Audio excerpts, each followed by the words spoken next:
Muy buen día nuevamente, estimados estudiantes.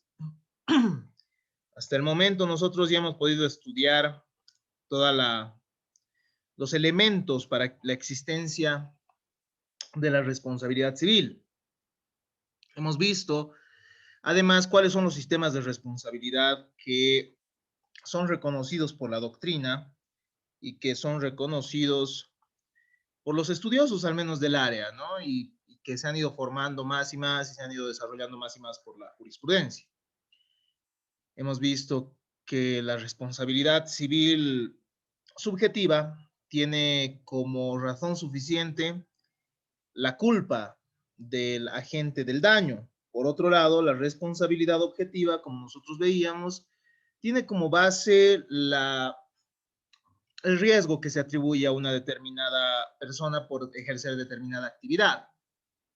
También el beneficio, como hemos visto, ¿no? En el caso de la responsabilidad de las personas respecto a las cosas y respecto a los animales. Entonces hemos analizado que estos resultan siendo criterios importantes para determinar la responsabilidad de las personas. Hemos realizado también en un principio la distinción entre la responsabilidad civil objetiva y subjetiva, distinguiéndola de la responsabilidad penal. Ustedes ya han identificado en sus trabajos de manera idónea, de manera correcta al menos, la responsabilidad penal, ¿no? La responsabilidad penal ya implica conductas reguladas, conductas tipificadas, que van a tener un carácter moral y que van a buscar una sanción como tal. Mientras que en la responsabilidad civil, como nosotros ya hemos estudiado, se busca una reparación, ¿verdad? Entonces, hemos analizado después de revisar toda esta teoría, después de ver que para la existencia de responsabilidad se requiere un hecho antijurídico, un nexo de causalidad entre el daño y el agente del daño, y además la imputabilidad del agente del daño, además de los factores de atribución. Hemos visto que hay diferentes formas, ¿no?, de responsabilidad, y hemos visto ahí dentro de estas temáticas, la responsabilidad de los patronos, de los comitentes, la responsabilidad de los maestros, tutores, de los profesores, y hemos visto que obedecen a causas diferentes, ¿no? Obedecen a razones diferentes, unos a presunciones de culpa, otros a presunciones, no digo a responsabilidad civil objetiva. Hemos visto la responsabilidad que se da por los daños generados por los animales, también la responsabilidad que se da por las cosas que uno tiene en custodia. Y finalmente, en nuestra última clase hemos podido analizar la responsabilidad que emerge por la ruina de edificios, ¿no? Viendo que el edificio, en este tipo de responsabilidad, no tiene un significado restrictivo, sino un significado muy amplio. Pero la responsabilidad civil, estimados estudiantes, es muy amplia, ¿no? Es muy amplia y puede aplicarse en diferentes áreas, y en el derecho ustedes van a ir analizando más y más, cuando ustedes vayan revisando diferentes áreas del derecho, van a ver cómo la responsabilidad se materializa en otras áreas. Una de esas áreas es justamente el derecho ambiental. Y el medio ambiente y el daño generado al medio ambiente genera también daños a las personas, ¿no? Porque nosotros formamos parte de todo ese ambiente. Entonces, vamos a analizar que de a poco se han ido formando ciertas peculiaridades respecto a este tipo de daño. Al menos en nuestra legislación tenemos una ley vigente, la ley 1333, que procura establecer, ¿no?, la responsabilidad civil que pudiera emerger en caso del daño ambiental que se pudiera generar. Y vamos a ver quiénes resultan siendo las víctimas, a quiénes se tiene que reparar ese daño, cómo es que va surgiendo este tipo de responsabilidad. Como les decía en un principio, ¿no?, la responsabilidad es, la teoría de la responsabilidad es muy amplia, y el derecho en general, las diferentes ramas del derecho pueden ir agarrando conceptos para sí e ir desarrollando también institutos jurídicos que puedan buscar el resguardo de ciertos bienes que nos interesan a todos, ¿no? Cuando hablamos de medio ambiente, al menos nosotros hablamos de bienes comunes. Bienes comunes que nos interesan a todos, bienes comunes que nos afectan a todos en caso de ser dañados. A nivel internacional, la noción del daño ambiental ha incidido desde la doctrina y la jurisprudencia. De a poco se ha ido formando esta noción. Las leyes especiales que se van dando a lo largo del mundo respecto al daño ambiental o al medio ambiente eh, cuentan con definiciones que se van a referir a uno o varios elementos del medio ambiente, ¿no? Qué sé yo, los suelos, los ríos, la fauna, la flora, y así se van mencionando diferentes elementos del medio ambiente cuando se realiza la regulación respecto al medio ambiente. Sobre la valoración del impacto ambiental, entonces, todavía se registra una perspectiva atomista en algunos ordenamientos jurídicos. Vamos a ver que en Bolivia esto cambia un poco, ¿no? Ya no es tan atomista la perspectiva del medio ambiente. Nosotros tenemos la ley de los derechos de la madre tierra que establece que al final todos estos elementos son partes de un todo, ¿no? Cuando vemos otras leyes y cuando vemos incluso nuestra ley del medio ambiente, de protección del medio ambiente, nuestra ley 1333 concretamente, se establece, ¿no? La protección de la fauna, flora, suelo, agua, aire, el clima, entonces se va viendo todavía una perspectiva algo separada. Se remarca que todavía que el ambiente se compone de bienes materiales y de un patrimonio cultural. Eso es importante tomarlo en cuenta, ¿no? El medio ambiente tiene un sustento material, es decir, agua, tierra. El medio ambiente está formado por varios elementos, también por la salud de la sociedad, y el medio ambiente incluso puede considerarse prescindiendo de nosotros, ¿no? El medio ambiente no necesariamente toma en cuenta al ser humano, porque dentro del medio ambiente estamos ante, el ser humano es solo una parte pequeña más, ¿no? De un todo. La noción de daño ambiental que evoca la discusión sobre las funciones de la responsabilidad se puede desarrollar en la noción de daño causado al medio ambiente. Hay dos conceptos, entonces, cuando nosotros hablamos de medio ambiente y relacionamos esto con la responsabilidad civil, se nos presentan dos conceptos. Daño ambiental, cuando nosotros hacemos alusión a daño ambiental, nosotros nos referimos a todos los elementos que hemos visto de la responsabilidad civil, todo lo que hemos ido estudiando hasta ahora, ¿no? Tenemos que ver qué tipo de responsabilidad civil se aplica en caso de medio ambiente, cuáles van a ser las técnicas de sanción, etcétera. Pero también se presenta al lado de esta el daño causado al medio ambiente, es decir, cuál es el interés, cuáles son los bienes que se protegen cuando hablamos del daño al medio ambiente. Entonces, esos son los dos aspectos que vamos a ir estudiando a lo largo de nuestra clase de hoy. Ambiente. En primer lugar, entonces, tenemos que delimitar qué es el ambiente. En Europa se han dado algunos estudios y uno de los estudios importantes sobre lo que es el ambiente lo ha desarrollado Massimo Severo Giannini, que nos dice lo siguiente, ¿no? En primer lugar, hay que recalcar que es el primer y relevante intento de sistematizar conceptualmente la materia de identificación de naturaleza jurídica de los intereses en conflicto. En otras palabras, es el primero que intenta establecer cuáles son los bienes que entrarían en el daño ambiental, o sea, qué es lo que se protege cuando se trata del daño ambiental. Lo que nos dice este autor, Massimo Severo Giannini, es que la noción de un bien ambiental obtiene evidencia por las cosas que constituyen bienes de propiedad colectiva. Entonces, en un primer lugar, hay varios elementos que son propiedad colectiva, ¿no?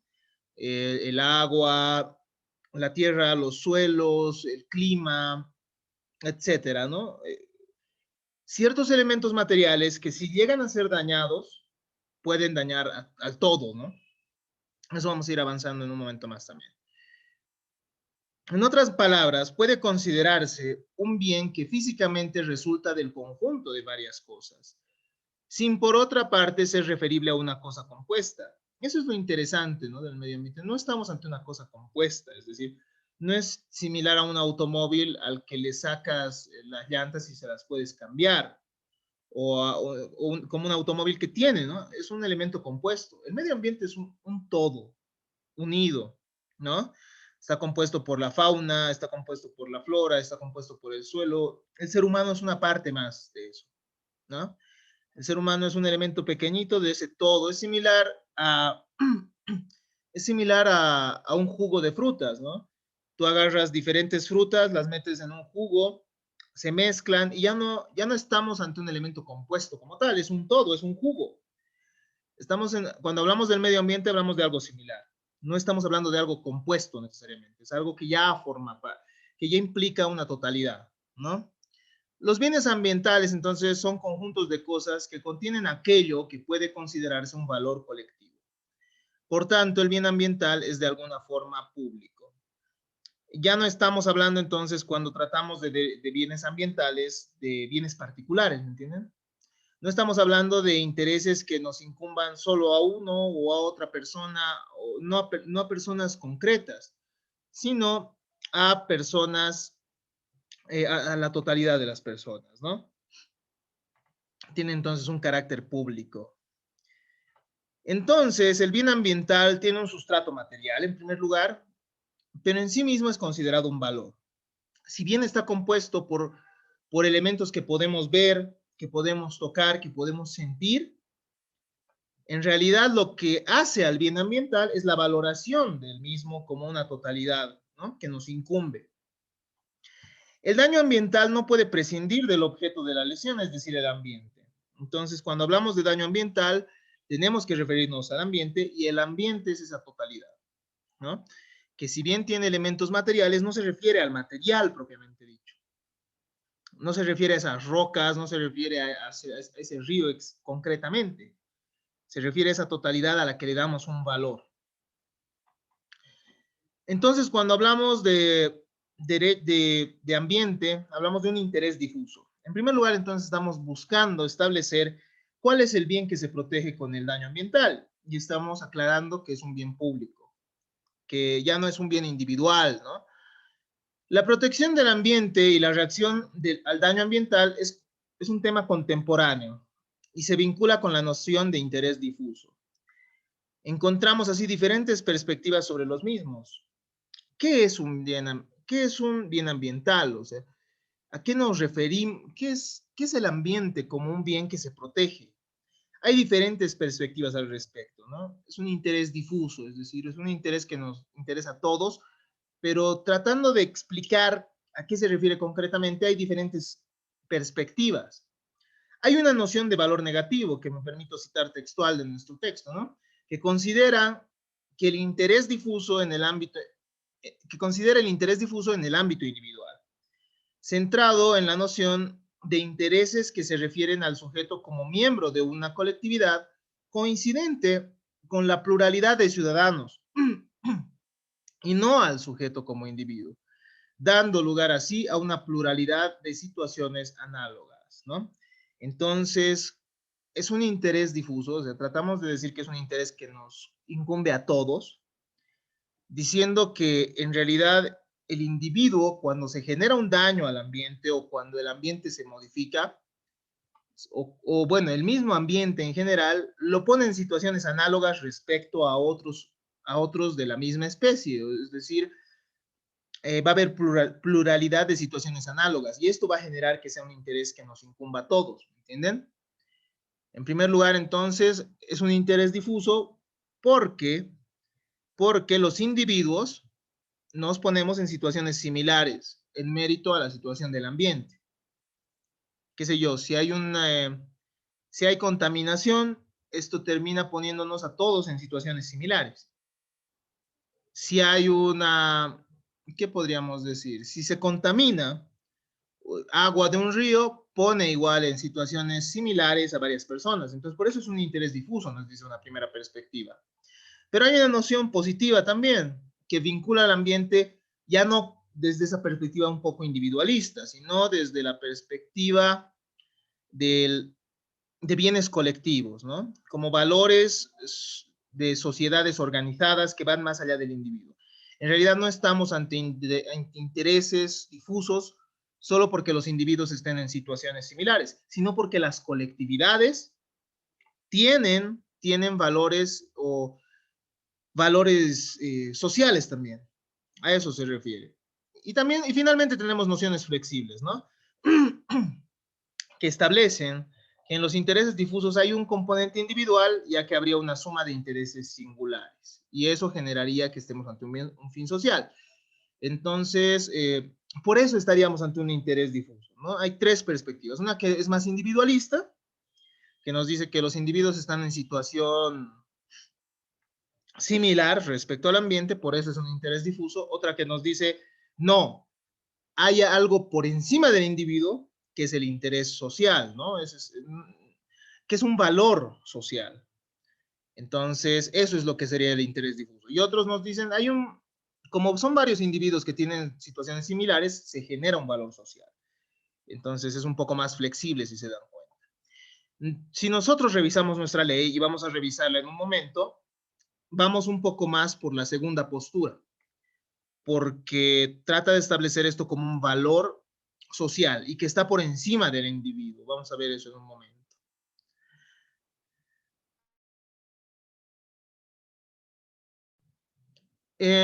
Sobre el medio ambiente, estimados estudiantes, hay diferentes perspectivas y diferentes formas de analizarlo. En Europa se ha generado una perspectiva que es la denominada hipótesis Gaia, que tiene un carácter científico, ¿no? El inglés James Lovelock entonces elabora esta tesis, según la cual el planeta es un ente viviente, no como un organismo animal, sino como un sistema que se va autorregulando. Manifiesta entonces, voy a citar textualmente lo que nos establece el autor. El reconocimiento de la simbiosis como fuerza evolutiva importante se ha escrito, tiene implicancias filosóficas profundas.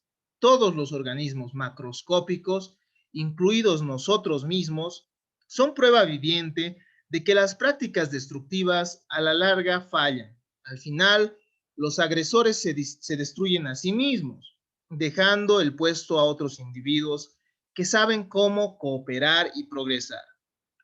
Por ende, la vida no es solo una lucha competitiva, sino también un triunfo de la cooperación y de la creatividad. De hecho, desde la creación de las primeras células nucleares, la evolución procedió mediante acuerdos de cooperación y de coevolución siempre más intrincados. Lo que nos está diciendo este autor entonces es que la evolución en general no se ha dado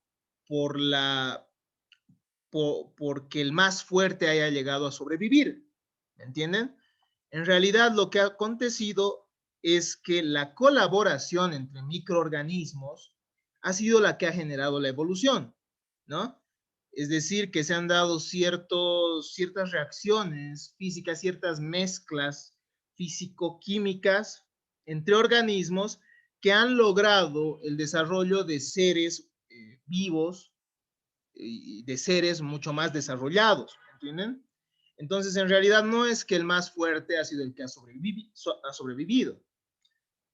Por lo cual es importante tomar en cuenta la totalidad, ¿no? Y ver al mundo como una cooperación, ver al ambiente. Y esto genera obviamente una importante influencia, esta perspectiva, este tipo de perspectivas van a generar una importante influencia sobre lo que se tiene que entender como medio ambiente, ¿no? Y por qué lo protegemos también. Desde esta perspectiva, entonces, nosotros no somos algo externo, ni huéspedes de Gaia. Nosotros somos parte de ella. Y Gaia podría prescindir en cualquier momento de nosotros, ¿no? ¿A qué se refiere? ¿A qué se refiere? Que si nosotros como humanidad en algún momento nos extinguimos, el mundo sigue desarrollándose, va a seguir desarrollándose con su fauna, con sus entes vivos, con su flora, etcétera, y se va a ir autorregulando, ¿no? Entonces nosotros somos parte pequeñita de esa totalidad, por lo cual el medio ambiente tiene que considerarse también de esa forma, ¿no? ¿Por qué lo protegemos? Porque somos parte de ese todo. Y Leonardo Boff indica que esta tesis puede relacionarse a la Pachamama, ¿no? Esto que nosotros conocemos. Eugenio Raúl Zaffaroni también realiza un ensayo que se los paso con gusto, en el que compara, ¿no?, esta hipótesis Gaia con las perspectivas de la Pachamama que se han reconocido en la Constitución boliviana y en la Constitución ecuatoriana. Si es que ustedes revisan la Constitución boliviana, la misma establece, ¿no?, en su preámbulo que es la Pachamama la que permite la creación del Estado Plurinacional de Bolivia. De igual manera, la Constitución del Ecuador reconoce aquello. Entonces, no es tan ajena, ¿no?, esta tesis, y esta es una tesis científica, la hipótesis Gaia, ¿no?, porque en base a las observaciones de los microorganismos se llega a la conclusión de que nosotros simplemente somos una parte más y que al final la evolución se da por cooperación más que por la fuerza de alguno de los seres, ¿no? Muchas veces incluso tenemos seres que son más fuertes, que son parásitos, por ejemplo, de otros, y que terminan muriendo una vez que su huésped muere, ¿verdad? Entonces ahí no se ve una cooperación como tal. Leonardo Boff, como habíamos dicho, y Zaffaroni realizan una analogía o una comparación o tratan de asemejar la hipótesis Gaia con la perspectiva de la Pachamama, ¿no? Y nos establece lo siguiente: la Pachamama es una deidad protectora, no propiamente creadora, o sea, no necesariamente es creadora. Interesante diferencia, nos dice, cuyo nombre proviene de las lenguas originarias y significa tierra, en el sentido de mundo. Es la que todo lo da, pero como permanecemos en su interior, como parte de ella, también exige reciprocidad, lo que se pone de manifiesto en todas las expresiones rituales de su culto. Con ella se dialoga permanentemente. No tiene ubicación espacial, está en todos lados. No hay un templo en el que vive, porque es la vida misma. Si no se la atiende cuando tiene hambre o sed, produce enfermedades. Sus rituales justamente consisten en proporcionarle bebida y comida. Entonces, estamos ante una perspectiva similar. ¿Por qué? Porque la Pachamama, como dice acá muy claro el texto, no tiene una ubicación espacial, es decir, no está en un lugar concreto, ¿no? No es solo la Tierra, sino que está en todos lados, es la vida misma. Y eso es una perspectiva interesante y creo que ha influenciado. Este ensayo ha sido publicado, estimados estudiantes, una vez que ha salido nuestra Constitución de 2009. El 2010 se ha publicado este ensayo, al menos, en mérito a nuestra Constitución. Probablemente antes, respecto a la Constitución ecuatoriana, no sé. Ah, no, es posterior, ¿no? No, anterior. Pero reitero, ¿esto ha tenido alguna influencia? Claro que sí, y estas perspectivas al menos tienen trascendencia, incluso en nuestra ley. Veamos cómo nuestra ley establece al medio ambiente, veamos qué es lo que dice nuestra legislación sobre lo que es el medio ambiente. Para comprender lo que se entiende actualmente por medio ambiente en nuestro ordenamiento jurídico, acudimos a la ley número 071 de 21 de diciembre de 2010. Esta es la ley de los derechos de la madre tierra. Esta, en el artículo 3, establece textualmente: la madre tierra es el sistema viviente dinámico conformado por la comunidad indivisible de todos los sistemas de vida y los seres vivos, interrelacionados, interdependientes y complementarios que compartan un destino común. Según lo previsto por el artículo 5 de esta misma ley, la madre tierra adopta un carácter de sujeto colectivo, de interés público, lo que habíamos visto, ¿no? Hace un momento hay diferentes perspectivas, pero acá es un sujeto de interés público. La madre tierra y todos sus componentes, incluyendo las comunidades humanas, son titulares de todos los derechos que la ley reconoce. Por ese motivo, el artículo 6 establece que estos derechos pueden ser ejercidos por todos los ciudadanos. Es decir, que si hay un daño ambiental, cualquiera de nosotros puede protegerlo, ya que somos parte de esa totalidad, ¿no? Al ser parte nosotros de esa totalidad, cualquiera de nosotros puede realizar una acción constitucional, por ejemplo, para proteger el medio ambiente. Cualquiera de nosotros igual podrá exigir la responsabilidad civil. Y esto concuerda con el artículo 33, como hemos dicho, ¿no?, de la Constitución Política del Estado, que establece que las personas tienen derecho a un medio ambiente saludable, protegido y equilibrado. Para llegar a proteger el medio ambiente, estimados estudiantes, han habido diferentes perspectivas, diferentes vías que se han procurado desarrollar por parte de la doctrina. En primer lugar, se busca emplear instrumentos de derecho privado para controlar los factores contaminantes. De aquí, por ejemplo, que algunos puedan demandar ante el daño generado al medio ambiente, ¿no? Y bueno, buscar la reparación de ese daño.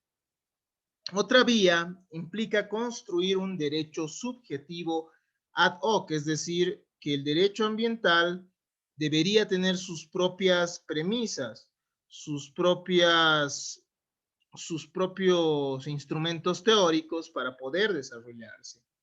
Y cuando nosotros veamos el daño ambiental en un momento más, y nos vamos a referir a sus elementos, a los elementos de la responsabilidad civil y el daño ambiental, vamos a ver que hay elementos tanto de lo que ya hemos estudiado, que es parte del derecho civil y del derecho privado, y también del derecho público, ¿no?, y del derecho propio del derecho ambiental. Es decir, el mismo ambiente amerita que se trate de diferente forma el daño que se genera al medio ambiente. A ver, analicemos un poco de esto.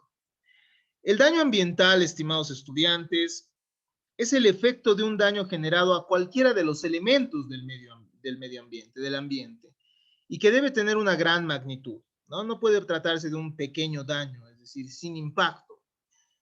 La ley 1333 en su artículo 20 establece que podemos considerar que el daño ambiental implica la degradación del mismo, es decir, del medio ambiente, traducido en los siguientes actos. Entonces, va a ser daño ambiental aquel que contamine el aire, las aguas, en todos sus estados, también el suelo y el subsuelo. Los que producen alteración nociva de las condiciones hidrológicas, edafológicas, geomorfobiológicas y climáticas. Los que alteren el patrimonio cultural, el paisaje y los bienes colectivos o individuales protegidos por la ley.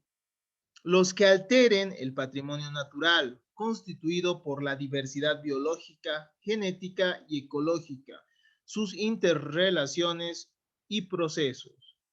También las acciones directas o indirectas que producen o pueden producir deterioro del medio ambiente en forma temporal o permanente, incidiendo sobre la salud. Entonces, todos esos elementos son reconocidos como daño ambiental por nuestra ley del medio ambiente. Pero en mérito a esto se pueden distinguir dos tipos de daño ambiental.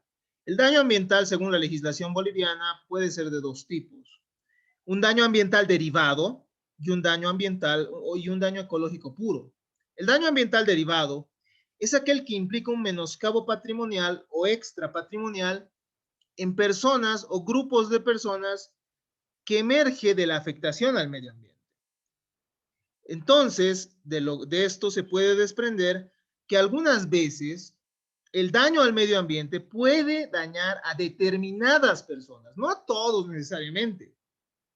Obviamente va a afectar al medio ambiente en general, pero también va a haber personas directamente vinculadas, ¿no?, directamente dañadas, que directamente vean dañados sus bienes.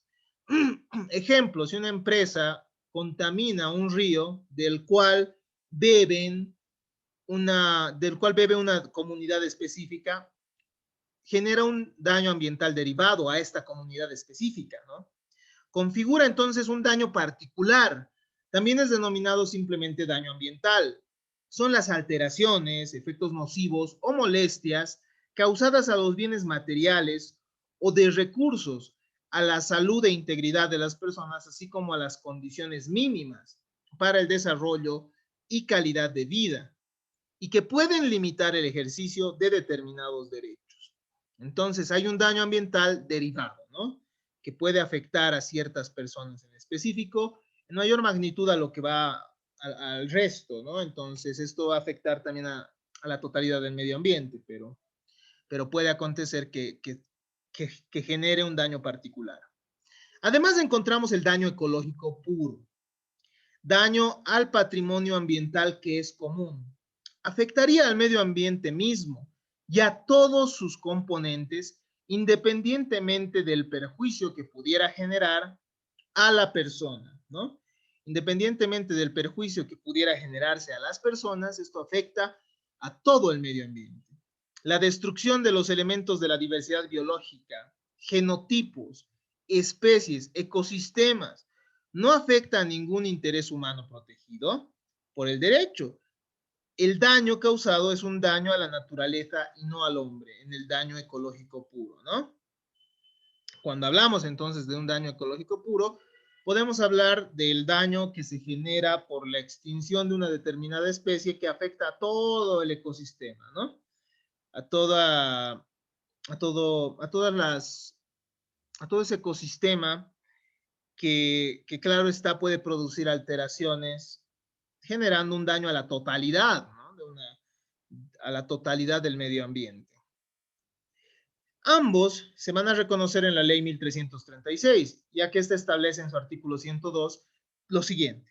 En los autos y sentencias se determinará la parte que le corresponde a la indemnización y resarcimiento de las personas afectadas, eso es el daño ambiental derivado, y también de la nación, ¿no? Cuando hay un daño que se genera a la totalidad, a la sociedad en general, también se podrá establecer un monto de dinero que va a reparar ese daño. Este resarcimiento al Estado va a ingresar al Fondo Nacional para el Medio Ambiente. Hay un fondo entonces que va a procurar con esos dineros establecer o, bueno, reparar los daños en la medida de sus posibilidades, ¿no? Para ir terminando con nuestra temática, ¿el daño ambiental será subjetivo o será objetivo? Si tenemos que referirnos a los factores de atribución para determinar si una persona es o no responsable en el panorama brindado, bueno, la ley 1333 no nos aclara mucho, ya que el artículo 108 de esta ley nos dice lo siguiente.